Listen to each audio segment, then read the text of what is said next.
Pada zaman dulu, di era Kerajaan Demak, hidup seorang tokoh yang cukup terkenal bernama Joko Tingkir.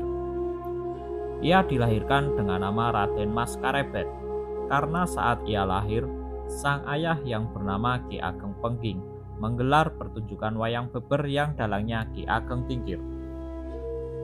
Saat pertunjukan wayang itu, terdengar suara yang kerebet, tertiup angin, dan jadilah sang bayi itu dinamai Mas Karebet.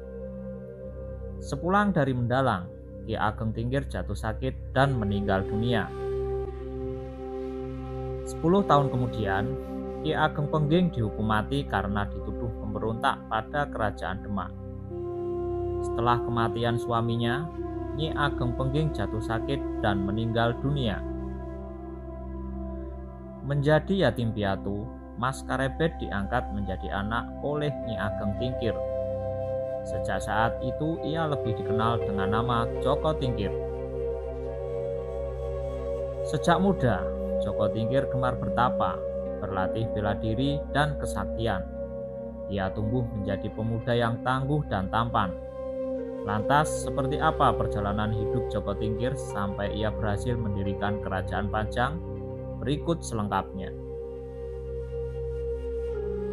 Berdasarkan buku Babat Tanah Jawa, setelah beranjak dewasa, Joko Tingkir merantau menuju ibu kota Demak bersama teman-teman seperguruannya, Mas Manca, Mas Wila, dan Ki Wuragil.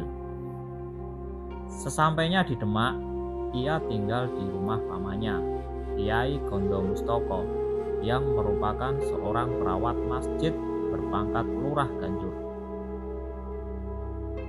Pada suatu hari, Jaka Tingkir melakukan sesuatu yang tanpa sengaja membuat Sultan Trenggono, Raja Demak saat itu, terkesan. Saat itu, ia sedang berdiri di tepian kolam yang cukup besar. Tiba-tiba sang paman berteriak pada Joko Tingkir karena Sultan Trenggono akan lewat. Jaka Tingkir yang terlatih dan sigap melompati kolam yang lebar itu. Tanpa sengaja, Sultan Trenggono melihat sendiri kejadian itu dan terkesan akan kemampuan Joko Tingkir. Ia kemudian diangkat menjadi prajurit Demak berpangkat Lurah Wiratamtama. Setelah Sultan Trenggono mangkat, pecah pemberontakan Arya Penangsang yang sebenarnya masih kerabat Kerajaan Demak yang menjadi Adipati Jipang. Arya Penangsang yang tak terima atas kematian ayahnya kemudian membunuh Sunan Prawoto, sang pembunuh ayahnya yang juga merupakan putra mahkota Kerajaan Demak. Selain itu, Arya Penangsang juga membunuh Pangeran Hadiri, suami Ratu Kalinyamat dari Jepara. Arya Penangsang juga mengirim utusan untuk membunuh Jaka Tingkir yang waktu itu menjabat sebagai Adipati Pajang. Namun misi pembunuhan itu gagal. Tak lama berselang, Ratu Kalinyamat mendesak Jaka Tingkir untuk menumpas pemberontakan Arya Penangsang karena ia yang setara dengan Adipati Jipang itu. Atas desakan ini, Joko Tingkir mengadakan sayembara bahwa barang siapa mampu membunuh Arya Penangsang akan mendapatkan tanah pati dan mentau sebagai hadiah. Sayembara itu diikuti oleh Ki Ageng Sela, Ki Ageng Pemanahan, dan Ki Panjawi. Dalam penumpasan ini, Ki Jurumartani atau kakak ipar Ki Ageng Pemanahan berhasil menyusun siasat cerdik sehingga Sutawijaya, yaitu anak Ki Ageng Pemanahan, berhasil membunuh Arya Penangsang. Setelah pemberontakan itu, Kerajaan Demak dipindah ke Pajang dengan Jaka Tingkir sebagai rajanya. Sementara itu, Demak dijadikan daerah kadipaten dengan anak Sunan Prawoto yang menjadi adipatinya. Dalam kepemimpinannya sebagai raja, Joko Tingkir mengangkat rekan-rekan seperjuangannya dalam struktur pemerintahan. Mas Manca diangkat menjadi patih bergelar Mancanegara. Sementara Mas Wila dan Ki Wuragil dijadikan menteri berpangkat Ngabehi. Sementara itu, Joko Tingkir yang saat itu bergelar Adiwijaya masih belum melaksanakan separuh janjinya dalam sayembara itu. Saat Ki Panjawi sudah mendapatkan hak tanah Pati sebagai hadiah sayembara, Ki Ageng Pemanahan belum mendapat tanah Mataram yang dijanjikan padanya. Rupanya saat itu Joko Tingkir cemas mendengar ramalan Sunan Prapen bahwa di Mataram kelak akan lahir sebuah kerajaan yang mampu mengalahkan kebesaran kerajaan Pajang.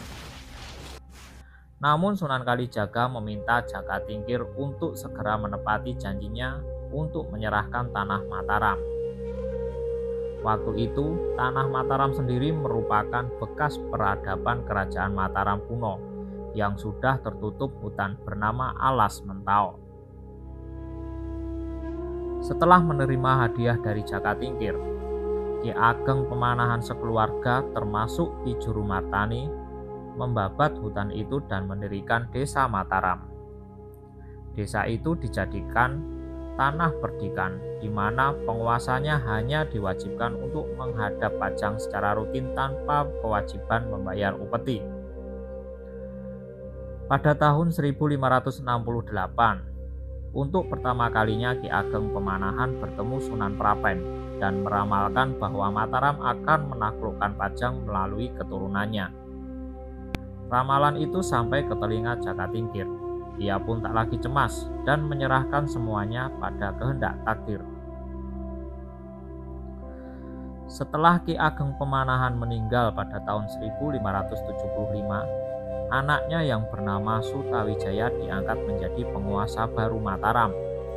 Ia diberi hak oleh Pajang untuk tidak menghadap selama setahun penuh. Setahun telah berlalu. Sutawijaya tak kunjung menghadap Pajang atas kondisi di wilayahnya. Jaka Tingkir mengutus Ngabehi Wiralama dan Ngabehi Wuragil untuk meninjau desa itu. Namun saat bertemu Sutawijaya, mereka diperlakukan kurang sopan. Namun kedua pejabat senior itu menyampaikan laporan secara halus pada Jaka Tingkir. Tahun demi tahun berlalu. Joko Tingkir kembali mengirim utusan ke Mataram. Saat itu yang berangkat adalah Pangeran Benawa, Arya Pemalat, serta Patih Mancanegara. Pada saat itu Mataram telah maju pesat. Sutawijaya menjamu tamu dari Pajang itu dengan pesta besar. Di tengah pesta itu, putra sulung Sutawijaya yang bernama Raden Rangga membunuh prajurit Tuban. Arya Pamalat melaporkan keburukan Sutawijaya dan keluarganya. Seiring waktu, konflik antara Pajang dan Mataram terus memanas. Perang antara Pajang dan Mataram tak terhindarkan. Pasukan Pajang yang jumlahnya lebih banyak harus menderita kekalahan. Joko Tingkir semakin tergoncang saat mendengar Gunung Merapi tiba-tiba meletus dan laharnya ikut menerjang pasukan Pajang. Ia pun meminta pasukannya untuk mundur. Dalam perjalanan kembali ke Pajang, Joko Tingkir singgah di makam Sunan Tembayat. Setelah melanjutkan perjalanan, ia jatuh dari gajah tunggangannya sehingga ia harus diusung dengan tandu hingga tiba di Pajang.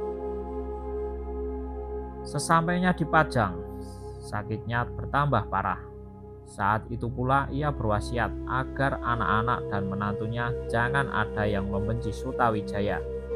Karena perang antara Pajang dan Mataram ia yakini sebagai takdir. Selain itu, ia sudah menganggap Sutawijaya sebagai anaknya sendiri. Tak lama berselang, tepatnya tahun 1582, Joko Tingkir meninggal dunia. Ia dimakamkan di Desa Putuh yang merupakan kampung halaman ibunya.